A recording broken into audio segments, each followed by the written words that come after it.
For 10 years, he has been at the helm of the Toronto Symphony Orchestra. And in that decade, the TSO has seen not only its audience levels climb, but also the symphony's prominence in global cultural circles. Joining us now for more, here's Pinter Oundjian, the music director and conductor with the Toronto Symphony Orchestra. And I can't believe we haven't had you in this studio in the whole 10 years that you've been the maestro until now. That's appalling. amazing. Oh, it's I'm amazing. Delighted to be here. I'm glad we finally rectified this. Let's start with this. Is the orchestra where you hoped it would be after 10 years of you being at the helm? Interesting question. I think the only way to answer that is to say I don't think we really have a sense of exactly what it is we're aiming towards. When we just simply do the most exciting things we can do on stage. We try to hire the best players we can hire. We try to engage the audience in the best way we can, and then we see what's happening from one season to the next. I will say I'm delighted with where the orchestra is, but I never really had that as a specific goal. Well, they always talk about measurable outcomes nowadays, and I don't know how you do it for music because I don't know if there's any objective criteria that you can hit, but X number of references around the world in newspaper articles, X number of dollars in the bank, a foundation of such and such a size. By those kinds of measurables, are you where you want to be? I think from an economic point of view, not quite. There's still some challenges which face many symphony orchestras today, and you read about that. I mean, this orchestra in Minnesota, in Minneapolis, the Minnesota Orchestra, great orchestra, has been... How long have they been on strike for? Well, they're locked out, locked I think, yeah, I mean, it's a year and a half almost now. It's just, it's certainly over a year. Mm-hmm. And it's a tragedy because they really are a world-class, great artistic organization. And there have been many other stories of that kind. Fortunately, we have a wonderful board. We have people who really care about us. We have large audiences. In fact, the LA Times reported a couple of years ago that we have the youngest average age audience of any orchestra in North America. What's the number? Which is 124. No, the number, it's 49. Well, that's actually pretty good. First of all, you think, it should be 28 or something, but realistically speaking, 49 is actually a pretty fine average age for a symphony orchestra, because obviously a lot of people, once the kids have left home and they're out of college, now they have the time to go to the symphony. Right. But we have a tremendous number of young people thanks to our sound check program and various other ways that we encourage young people to come to our concerts, because we try to make it very accessible. I remember several years ago, things were very dicey with the orchestra, and you had to call in Bob Ray at the 11th hour to be a mediator and figure out a way out of that. Is the orchestra today, that was a scare. A lot of people predicted you're going down. Yeah. Are you far from going down now? I think we're far from going down, even though if you look purely at the numbers, to be perfectly honest, they're not fantastic. We have much too large a debt, but we have a very large endowment relative to that. Almost triple the size of our debt. So that, in a way, puts us in a stable position. But we need to work down this debt, and that's not the easiest thing to do. So the support, though, is there in the community.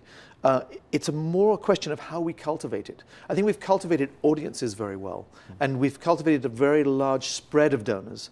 But it's much easier for hospitals to get the very large donations. Sure. People are always concerned with their health and with the health of their family, and hospitals receive enormous donations, and they appeal to the altruism of everyone.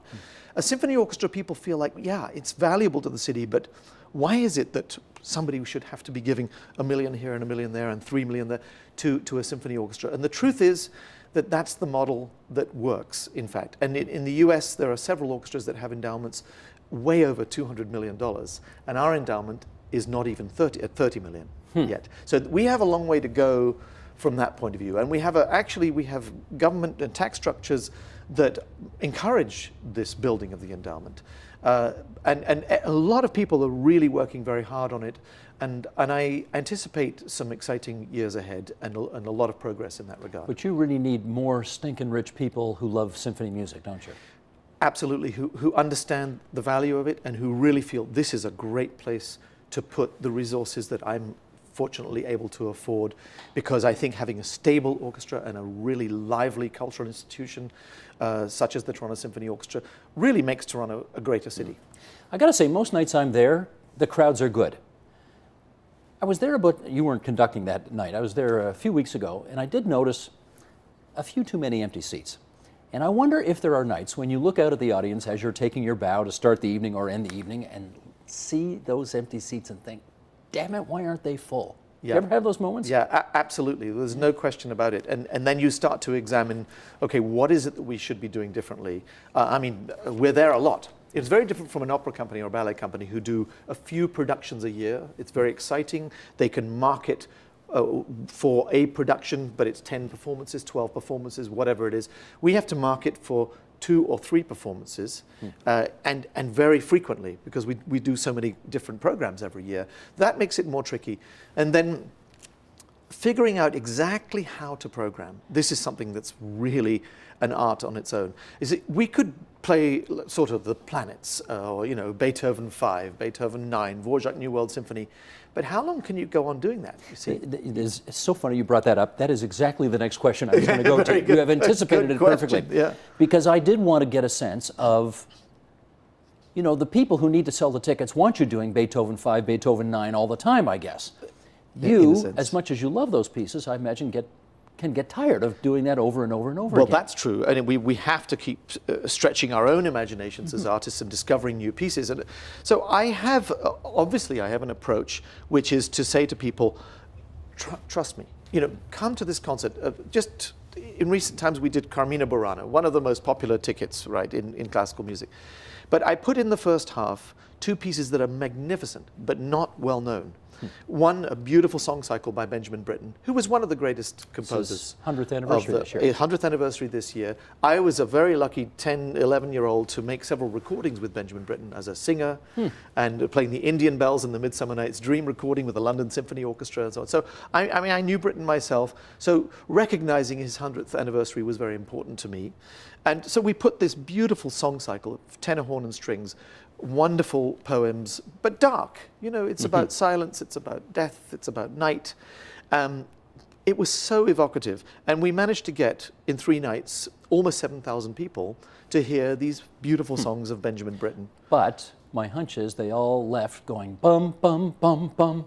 Exactly. Bum, bum, of course bum. they did. They're humming Orff on the way out. Carmina was the thing they really came for, and they loved it. But I think we whet their appetite with music that was really interesting, and I think they left saying, that first half, I hope at least, they said that first half was wonderful. So that's what I tried to do. I bring people in to come and see Itzhak Perlman, one of the great artists of all time. He was my teacher as well. He played the Tchaikovsky Concerto towards the beginning of this season in September, and I gave them a Walton symphony, William Walton First Symphony, fantastic symphony. And again, several thousand people came to hear that piece.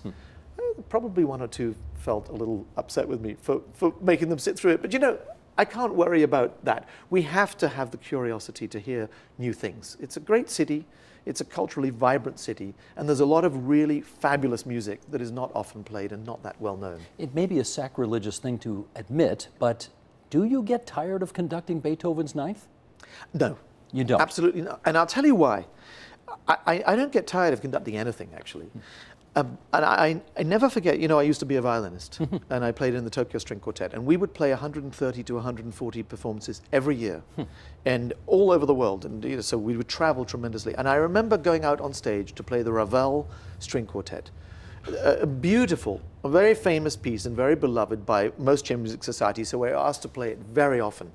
And I remember walking on stage thinking, oh, another Ravel, And as I sat down, I looked out and I saw this elderly lady who had probably traveled 100 miles and had bought this ticket months and months earlier and had looked forward to it for all this time. And I saw this sense of anticipation on her face as we were about to start the Ravel Quartet. And suddenly I felt this, number one, responsibility, but also sense of inspiration. For this lady, this is their Ravel Quartet tonight. It's not for me to say, not another Ravel Quartet. This is about who we're playing for, who we're sharing it with. And ever since then, I've always found new energy for every performance. That reminds me of a Joe DiMaggio story. You're a sports fan, so I'll lay this on you, where he's got a 10-0 lead for the Yankees someday, and he dives for a catch in the outfield. And somebody asked him afterwards, why would you bust a gut, risking injury, to make that kind of a catch? And he says, there's 52,000 people here, and I never know how many of them are seeing me for the first time, and that's the impression I want to leave. same story. Absolutely. You're the Joe D of the symphony set. Fantastic. Something like that. When you, though, sit down to figure out what you want to program, does somebody have a veto over your choices? Actually, it's quite collaborative. I mean, I obviously come up with a lot of concepts, but we work with a large team. We have a fantastic artistic team, and we have several musicians from the orchestra who are involved and have meetings every few weeks, and other members of staff. So the financial people, of course, are sitting there saying, wait a minute, how many times are you going to have that expensive artist? How many times are you going to use a huge chorus or whatever it happens to be? And then, of course, we have the marketing people who are responsible ultimately for putting together the program, the brochure, and making it look balanced and wonderful. And they probably ask, can I sell this? Absolutely, as they should. We have to be responsible. So it's a kind of an interesting tug between various different values, and I think my responsibility is to make sure that there's enough great, unusual music, and that the program looks eclectic enough, but that there are also the goodies that people. There's no reason why we shouldn't play Beethoven 9. I think in a city like Toronto, to hear Beethoven 9 every couple of years played by the Toronto Symphony, it's a natural. Fantastic. Yeah. Can you give us a for instance where you wanted to do something and maybe the chairman of the board or somebody else came to you and said, Peter, come on, enough. I can't sell this. As a matter of fact, the week we did Carmina Burana, which I'm perfectly happy to do because I love the piece, I wanted to do the Britain War Requiem because that's truly a great masterpiece. And on his 100th anniversary, I thought, why not? And they said, we did it just 4 years ago, and for a piece like that, maybe it's a little bit too soon. Why don't we do Other Britain to celebrate his 100th anniversary? So that was an example where I compromised. I said, okay, we'll do Carmina, and I'll put a different piece of Benjamin Britten on that program. But there's an example. Anybody come to blows? No, I mean, it's, we want to work. You look like you took that question a bit too seriously. Well, there are a couple of corpses lying around somewhere, but I'm not going to talk about those. You referred a second ago to what you might choose to put on the stage as opposed to what you actually can have on the stage. Now, when the orchestra is at its full complement, it's what? How many musicians? Is it 80? Well, there's 91 members, 90. And then quite often we bring in other people because we need larger resources. I mean, if you do Mahler 8th Symphony, you have like 350 people with all the singers and all the soloists and a huge orchestra. So it varies, but our basic core is 91. And do they, again, this is background economics, I have no idea. Do they get paid by the performance, or are they paid over the course of the year? They're paid over the course of the year. So if they play or they don't play, they're paid. So when we do a Mozart festival, which has a much smaller orchestra, probably about half the players are present effectively when we're doing a Mozart, we use it cleverly as vacation weeks for other people, you see. Or sometimes we even have a double orchestra so that we can do twice as many rehearsals and use only half the people at a time. So you work it, because the orchestra was much smaller in the time of Haydn. We recently did a Haydn symphony, wonderful symphonies. Haydn wrote 104 symphonies. They're almost all great. They rarely get played by major orchestras because it only utilizes less than half of the members. Now let me do an actual for instance for a concert I saw a few months ago, which was James Ennis. And I remember James Ennis came in here probably as an 18-year-old to play here in TVO. And I remember the producer of the day saying, we got to get him now because pretty soon he's going to be too famous and we'll never get him back. But you had him, I guess, a few months ago. And I don't know, is this telling tales out of school? Can you tell us how much it costs to bring in a guy like James Ennis? I probably wouldn't know, actually. It's going to have a good value, though, because he can attract large numbers of buyers. He fills the hall, that's for sure. Yes, exactly. So if you just work it out that you've got an average of $40 a ticket and a couple of thousand tickets, you work out the math and you do 2 nights like that. Right. You can work out. Now, of course, the orchestra has to be paid. Let me make sure that everybody understands. Putting on concerts with the symphony orchestra is a great way to lose money. I mean, it's a fantastically clever. So but on the other hand, I have been told that Chicago Blackhawks, and my nephew plays for them, loses millions a year, even with everything they have. And I can imagine that some of our teams here, when they don't get into the playoffs and they don't have such big crowds after a while, doing so well, somebody's pumping a tremendous amount of money and resources into supporting those organizations because they believe they're really important and somebody can afford it, right? So my feeling is that the measly few $1,000,000 that it might cost that we can't quite make in ticket sales is well worth it. And there are plenty of other people, fortunately, who agree with me. Okay, here's the other behind-the-scenes thing I need to understand better. When you get an impressive performer like him coming in just for 1 or 2 nights, I mean, I would imagine he kind of flies in on game day, he does a show, and then flies out the next. You can't possibly have much time to rehearse with him, right? Well, I mean, James likes to be in Toronto, and you know, we're all friends, and so if he can come a little bit. Now he's got a baby, you know, and it depends. Sometimes he travels with his wife and his child, so it's then he's happy to be here for a while. We make sure we have enough rehearsal. I mean, you know, it can happen sometimes. When Yo-Yo Ma came last time, he missed a flight in Boston, and then Logan was closed because of terrible weather, and it was he was supposed to come in the evening and have a nice rehearsal in the evening, and then the next morning have another rehearsal, and we had a concert the next evening. He arrived at I think 10 to 1, and the rehearsal was supposed to end at 1 on the second day. So we had to pay the orchestra overtime to go to 1:15, and we simply played through the Elgar cello concerto with Yo-Yo Ma. Well, it was fantastic. I mean, we'd been rehearsing by ourselves anyway. It ended up being one of the most beautiful performances of the Elgar ever, because you know, we just had to pull it together. But in general, our plan is to have a nice full rehearsal with a soloist, and then a dress rehearsal, which is more or less a playthrough. And that's usually enough to know what we're doing and to be prepared for a nicely organized and yet spontaneous performance. And when you rehearse, stops and starts, or all the way through? It's really important for enough playthroughs for an orchestra. It's very different from the way people practice as a solo pianist or a string quartet might rehearse. The idea of playing from beginning to end actually can really help the big picture of what's going on. So a combination of those two things, well balanced, and that's the art of the conductor. Most orchestral players would say at the end of rehearsal period, I wish the conductor had played through the pieces a little bit more. It's rare that they say, yeah, that was just right. Gotcha. Speaking of conductor, let me ask about you, because as much as I suspect you love the job you do, I'm hearing it in our conversation right here, you do need to get out of Dodge every now and then, right? And go do some other things with other orchestras or your own thing. And I mean, you don't play anymore either, do you? I don't play, no. No. So how do you strike the balance of needing to be here, because you're the face of the orchestra and fulfilling the obligations that you have with the TSO, and also doing other things around the world? Well, you know, I've got a great support system here, actually, and I also have a wonderful kind of family of guest conductors that the orchestra knows well and really appreciates. And I think these conductors can come in and inspire the orchestra in a different way. So it's very different from being the coach of a hockey team. You know, you are the coach. Yes. You know, say, you know, I'm leaving for 3 weeks. Somebody's going to coach you for a while. Good luck. Doesn't work that way. No, it's very, and orchestras and conductors used to have those kinds of relationships. I mean, Eugene Ormandy would conduct the Philadelphia Orchestra for 40 weeks a year or something.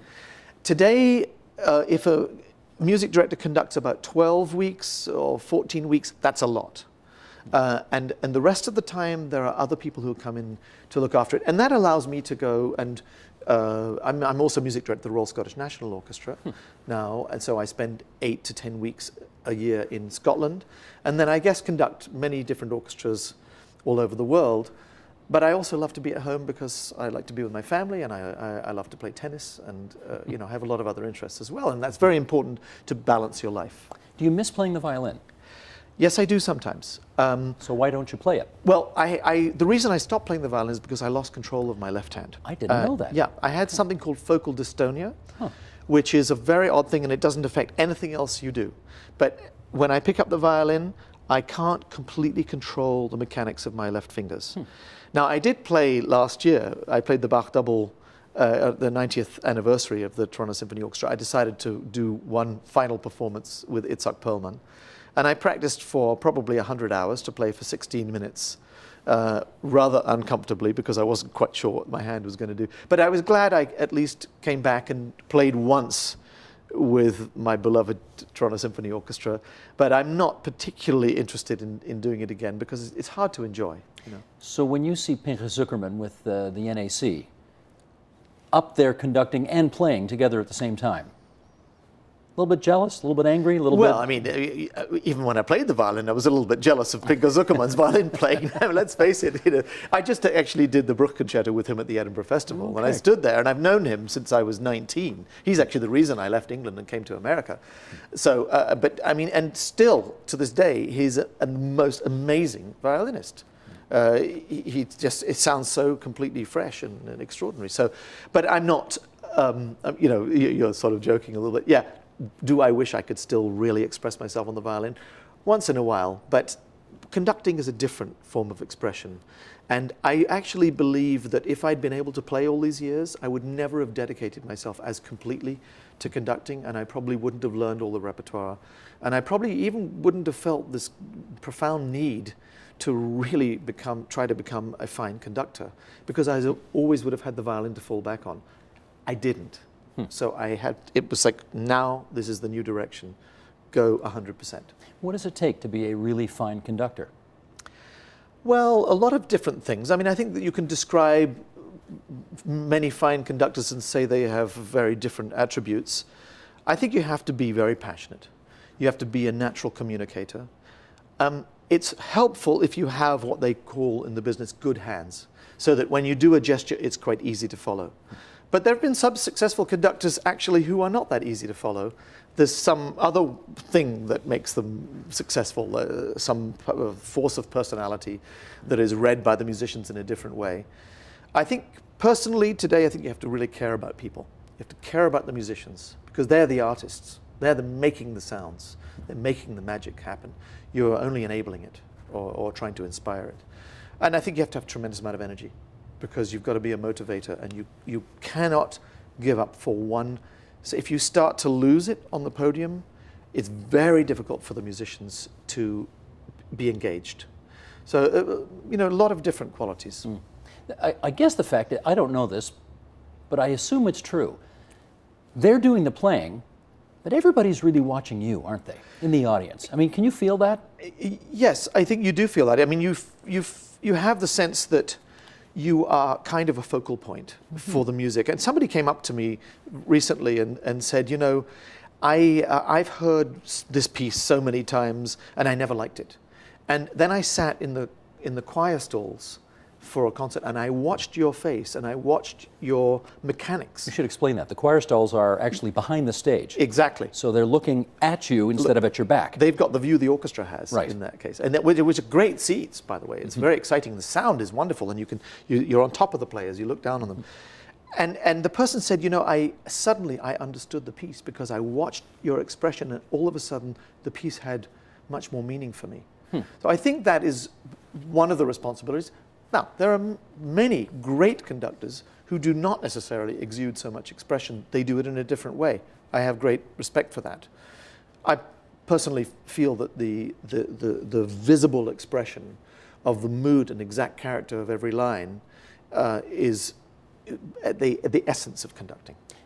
But after you've done it and rehearsed it and maybe done it before in the past, honestly, how much of that is showbiz and how much is that of you really being in the moment? That goes back a little bit to my story about the Ravel Quartet. I cannot, I never do anything for effect. I've never been that kind of musician or that kind of artist. I feel very powerfully everything that's about to happen, that is happening, and I feel it emotionally, and I feel it from a sense of responsibility too, because I'm an enabler. So it's never difficult for me to be in the moment. And it's funny, because when I was a kid, I'd go to orchestra concerts and I'd see them sitting there. And the old story of the guy who plays in one of the London orchestras, and he comes home after a concert and his wife puts the dinner on the table and says, "Oh, how was the concert, dear?" He says, "Oh, it was all right." And she says, "Well, who was conducting tonight?" And he goes, "Oh, I forgot to look." And it's like, and I used to go to those kinds of concerts and wonder, what is this? I much preferred to hear chamber music, because chamber musicians are always engaged. The great orchestras, including the Toronto Symphony, play with that attitude. Engagement. Everyone is a performer. So to me, whether the audience member decides to focus on me as the focal point, or they decide to look at the person who's sitting at the very back of one of the violin sections, they will see the same level of commitment from everyone. And that's what I think makes the performances so exciting. Well, for what it's worth, I go, Right. and I do watch you, and there are moments where I get completely lost in what you do. Overcome. And I'm shocked that it happens, because it doesn't happen that much. But you guys do something, and the way you do it really, and sometimes I bring my kids and I can see it happening in them too. They get this excitement and this, sometimes it's so wonderful it actually brings a tear to the eye. So whatever it is you're doing, keep doing it, okay? Well, thank you very much. You've been doing it 10. How much longer do you want to go?